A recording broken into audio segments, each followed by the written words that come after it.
In California, the worst measles outbreak in 15 years is spreading. The virus is roaring back into the headlines tonight. An outbreak somehow traced to someone who had probably caught measles abroad visited Disneyland and may have sneezed. Measles on the march in America. This outbreak is showing no signs of letting up. There are already more cases this year than there were. The number tripled to 644 measles cases reported in 27 states. And I mean, is this all basically because of the anti-vaccination movement, because parents aren't vaccinating their kids? Yeah, you know, I think so. A bill that would ban exemptions from childhood vaccines is advancing through the California legislature. We are authoring legislation that will abolish the personal belief exemption. I think you're starting to see why it is that mandates are so important. There has been some inaccurate information circulating about vaccines, mostly stemming from a British study linking vaccines to autism. The bill requiring children to be vaccinated has passed with bipartisan support. Every child must meet immunization standards before joining public schools, private schools, and daycares. I would strongly encourage everybody, look at the science, look at the facts. CDC, the Center for Disease Control, can give you good information. Get your children vaccinated.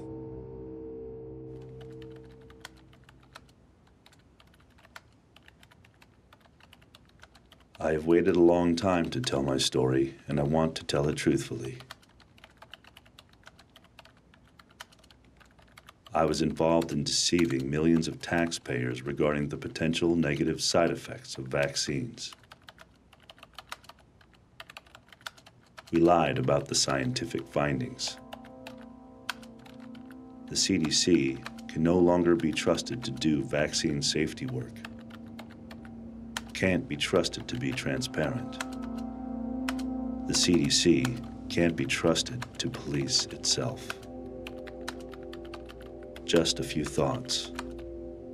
William W. Thompson, Senior Scientist, U.S. Centers for Disease Control and Prevention.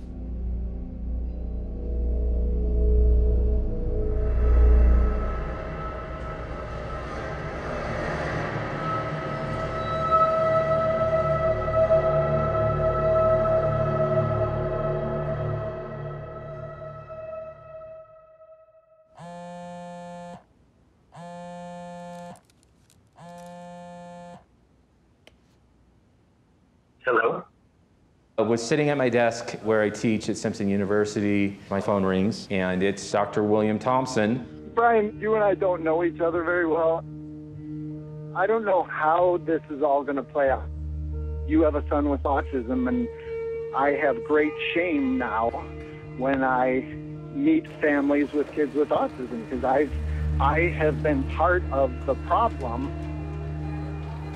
My son, Stephen, was born in February of 1998. Steve, what does the cow say? Tweet, tweet. Doggy. Doggy. 2 weeks after his 15-month vaccines, then he lost all language. He lost all eye contact. You'd pick him up and he would just hang limp. Fast forwarding to 2014, Thompson said to me, Brian, if you listen to me, I can guarantee you will be able to access a treasure trove of data.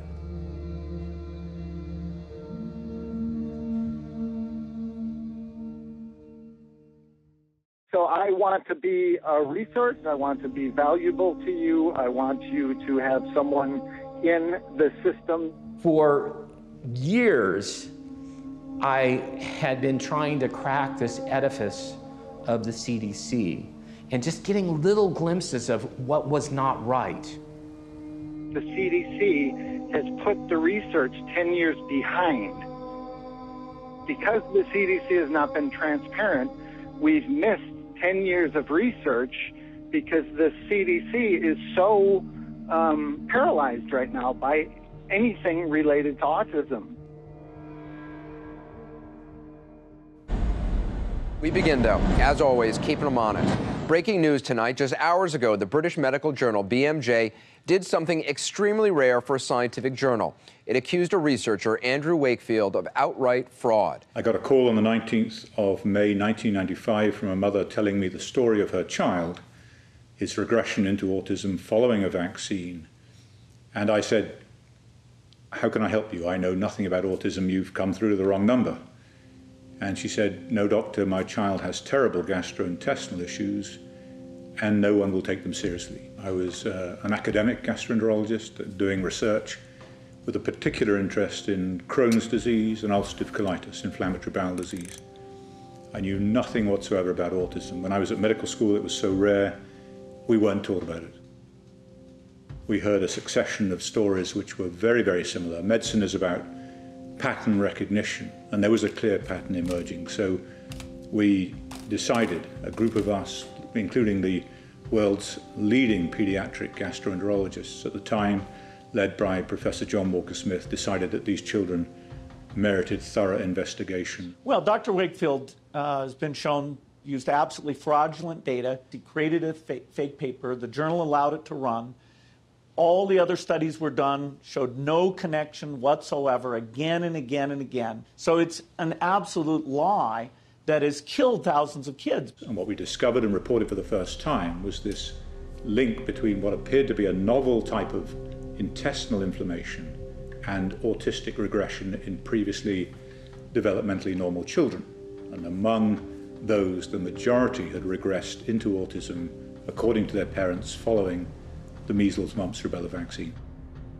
It wasn't our place to censor their story because it may be uncomfortable for public health. Our job was to report that story accurately in order that it might lead to further investigation. And the paper explicitly said, this paper does not prove an association between MMR vaccine and the syndrome described. More work is needed to resolve this issue. That was the conclusion of the paper.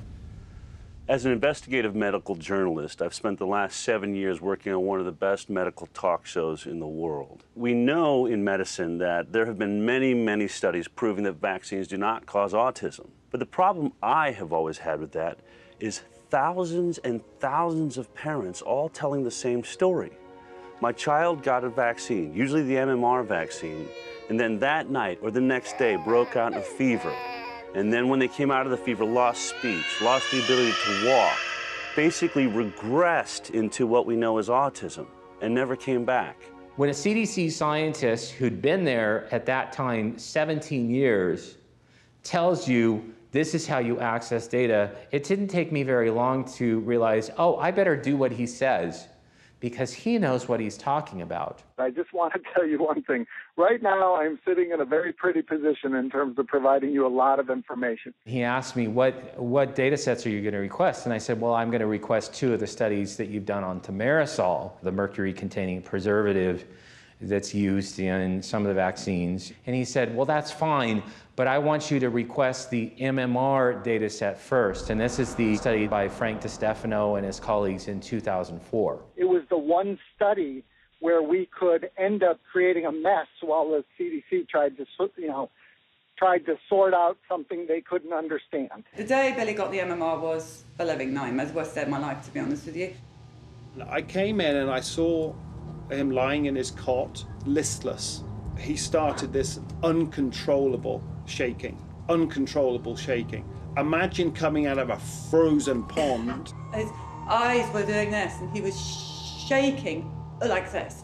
And I remember she grasped him and held him really tight to her chest. There's immediate fear in John and there's immediate, Mummy, this is not going to happen. I don't know what is wrong with you, but this is not going to happen. And we get to hospital, we rush him in, doctors are coming in and looking at him, and that's when they said, he's had a reaction, he's had a seizure, this is normal, this is common for many, many children who have this vaccination. It's absolutely okay, he's going to be fine. Nobody ever told me that there would be any side effect to any of the vaccinations my children had.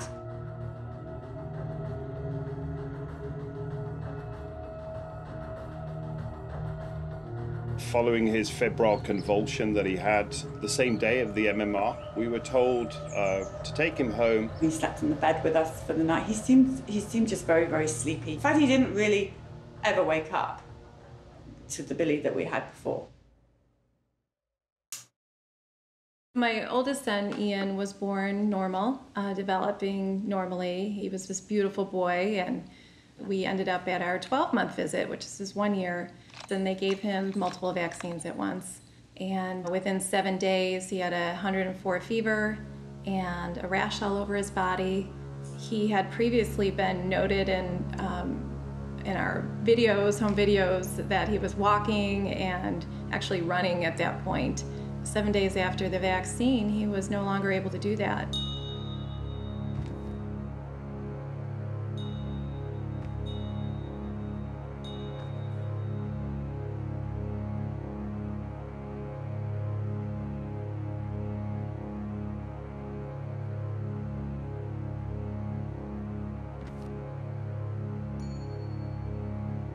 He was falling down.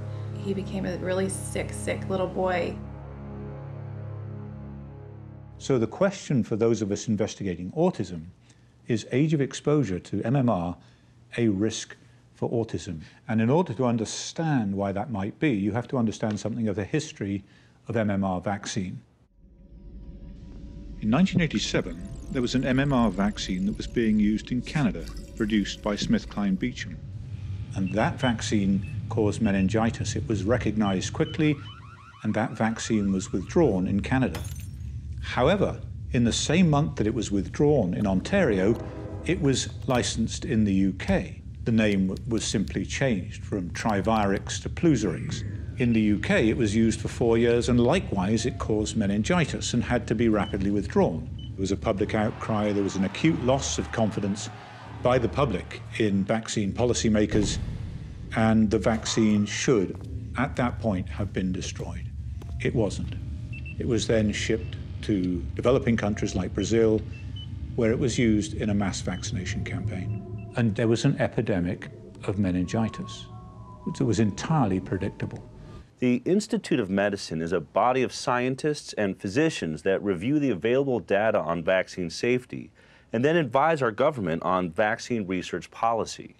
Well, because Andy Wakefield had put forth this theory that the age at which you receive the MMR may increase your risk of autism, the IOM looked to the CDC to do that very study. It was a study about timing. Does the earlier you receive the MMR vaccine increase the risk of autism? The CDC, the way that they do research studies is very reactionary. They look at something that's creating a press and creating a buzz that could actually lower vaccination rates, and that's what they study. They don't study vaccines proactively. All I recommended was that parents opt for the use of the single vaccines, single measles, single mumps, single rubella, until the issue had been resolved scientifically. What happened when I made that recommendation? Unilateral decisions were made by the government in the UK to withdraw the importation license for the single vaccines, Merck opting in the US to cease the production of the single vaccines, giving parents no option. I said to a senior representative of the Department of Health, why, if your objective is to protect children against serious infectious disease, why would you take away the option of how parents do that? And she said, because if we allowed parents the choice of single vaccines, it would destroy our MMR program. In other words, the concern was for the protection of the program over and above the protection of children. No one's career has ever been advanced in the medical industrial complex by being outwardly and openly critical of the vaccine industry. I'm Mark Blaxell, father of a daughter diagnosed with autism back in 1998. I've written 2 books that have come out of the autism movement, have been projected into autism advocacy ever since. Michaela was born typical, everything was fine, was developing normally through her first birthday. We have vivid memories of early language, joint attention, lots of play. She was adorable, beautiful, cute. And then somewhere in the months after, she began to slip away and she lost language and she began to retreat into a world of her own.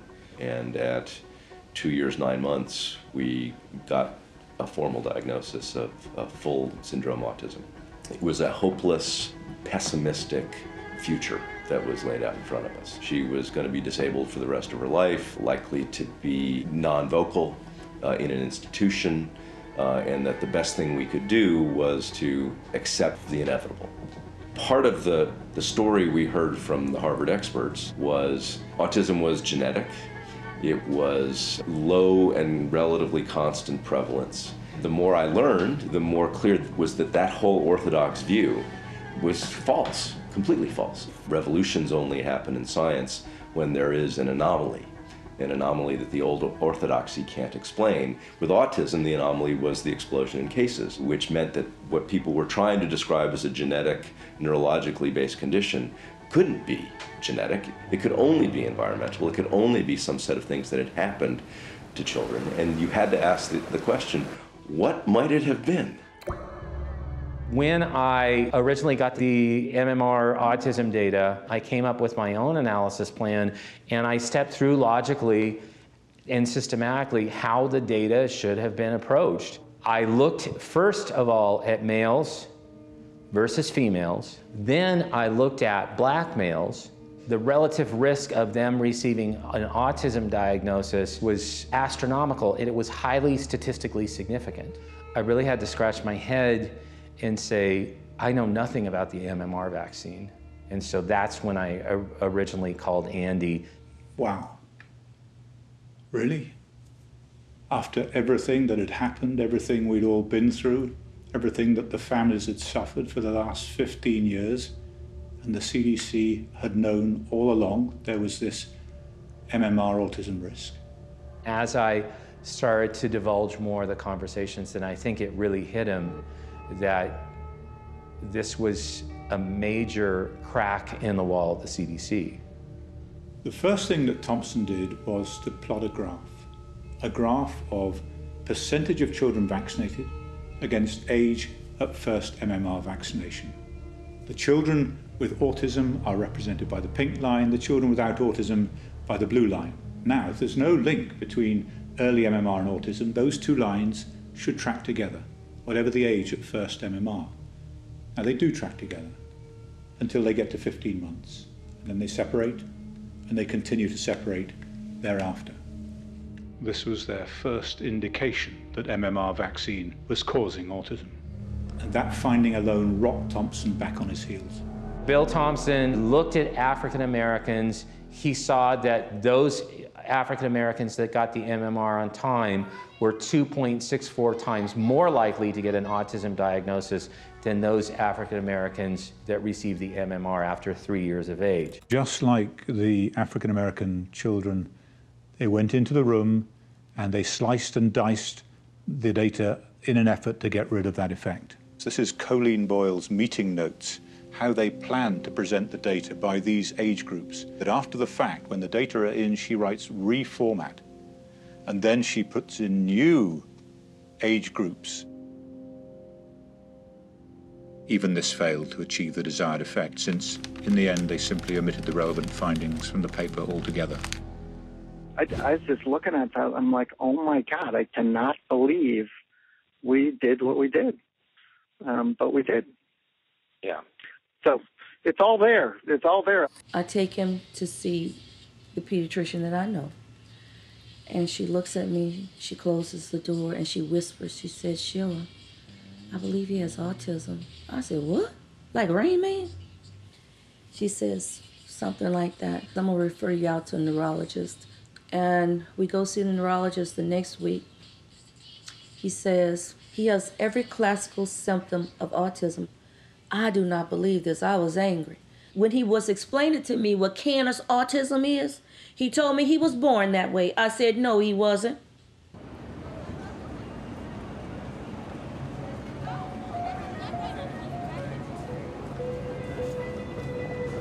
I am a senior research scientist here at MIT in the Computer Science and Artificial Intelligence Laboratory. I have a bachelor's degree in biology from MIT, and I have MSEE and PhD degrees, also from MIT, in electrical engineering and computer science.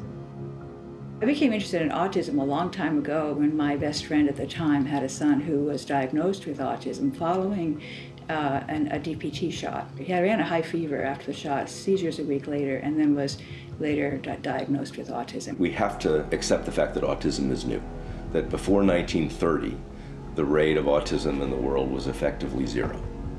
And then for a long time, it was 1 in 10,000. I got interested in studying autism 8 years ago when I saw the numbers go up, and I was quite alarmed because I could see that the trend was exponential growth. And exponential growth is extremely scary. Since really the mid to late 80s, we've gone from this low prevalence environment to a rate of increase where the trend is still vertical. We have not seen a flattening in trend. Every couple of years, the CDC provides a number of what percentage of the kids are diagnosed with autism. And you've got the dots going all the way back to 1975. You draw the line, it is a perfect exponential curve. If we assume that things are going to continue as they have for the past 30 years into the future, we can predict that by 2032, 80% of the boys born will end up on the autism spectrum.